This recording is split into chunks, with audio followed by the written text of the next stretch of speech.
Hi, my name is Jack, and today I'm going to be talking a little bit about CGI in film. Now, what is CGI? CGI is computer-generated imagery that has been used in films, video games, and television programs for roughly 30 years. Recently, it sort of received a bad reputation from large blockbuster films for overusing it in a way.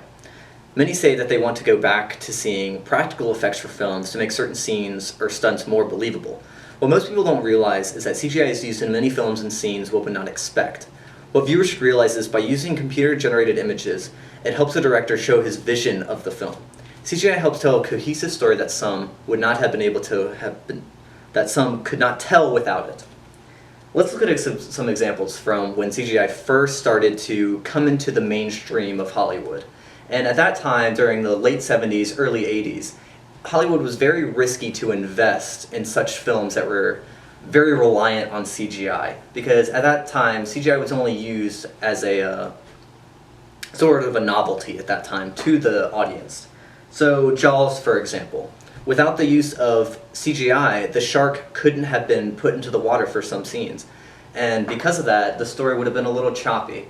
Now, on the other hand, Star Wars Episode 1, or I guess it would be 4, needed CGI to tell the whole story. It had to be used to create the universe that was used in the film.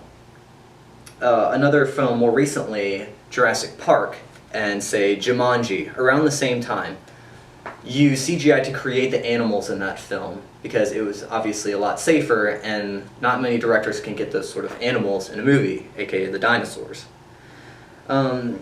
And some of the more unknown uses for CGI, say when you see a large landscape or the overhead of a city. Those are computer-generated cities, such as in superhero movies such as Spider-Man, Iron Man. Those are all computer-generated cities, and most of those scenes are shot in a studio. Another film would be Titanic or The Revenant. The ship was all computer-generated. The Revenant, a very recent film, it was based on a true story, and the director wanted to recreate the bear scene that actually took place in real life, but they used a computer-generated bear to attack the main actor to make it a very more safe environment. Some problems that people say that CGI do is they take a person out of the film, and I disagree. I think a CGI brings the person, the spectator, into the film even more. While they're sitting in a theater, they want to be drawn into the movie as much as they can, and without CGI, the director's vision, I don't think could be fully met for certain ideas to be created without the uses of CGI. Thank you.